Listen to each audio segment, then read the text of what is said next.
The first verdict reads as follows. We, the jury, find Damien Echols guilty of capital murder in the death of Stevie Branch. March 18th, 1994. We, the jury, find Damien Echols guilty of capital murder in the death of Chris Byers. 19-year-old Damien Echols. We, the jury, find and his best friend, 16-year-old Jason Baldwin, convicted. It's wrong. All of it's wrong. It's been our Salem witch trial from the very beginning. Our son was still murdered. Dead. Our son and he was was still tortured to death by 3 murdering bastards on a ditch bank. He was 8 years old. And guilty is guilty. Some called it the work of Satanism for a crime so heinous, so horrifying, so tragic. All of West Memphis. All of West Memphis is just torn up.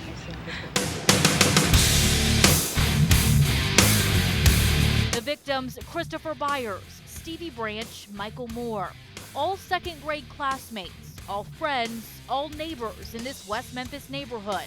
They played together, disappeared together, died together. The 3 boys were found submerged in water, and it is not an accident. They did not slip off in it. We do have 3 homicide victims. The scene, Robin Hood Hills, just blocks from the boys' homes. The city became paralyzed with fear. People were afraid to go to stores. Business was falling off. Instead of letting their kids walk home from school, parents started picking them up. To think that possibly this could have been going on while I was actually at work and I was so close to it, it's an eerie feeling inside. The woods have since been torn down, but this is the area where the 3 boys were found. However, there is still some speculation today that the boys were killed somewhere else and then dumped here later.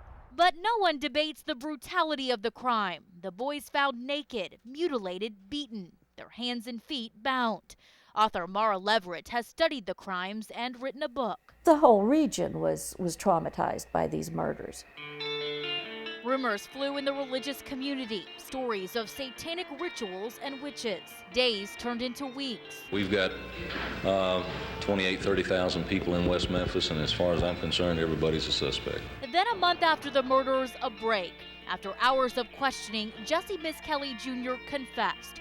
A borderline mentally retarded 17-year-old with what some say an error-filled story, one his father says was provoked. Cussed him, spit in his face, stepped on his hands. I just don't understand if he was in fact involved in this crime, how he made a mistake on the time factor. The suggestions for the changes all came from the police, even in the parts that were recorded there. Misskelley recanted his confession the next day, but had already implicated 2 others, Damien Echols and Jason Baldwin.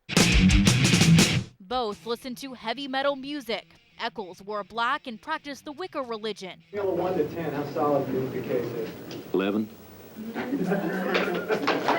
All 3 were taken into custody.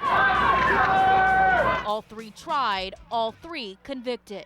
We, the jury, after careful deliberations, have determined that Damien Echols shall be sentenced to death by lethal injection. Damien Echols sentenced to die. Jason Baldwin and Jessie Misskelley locked up for life.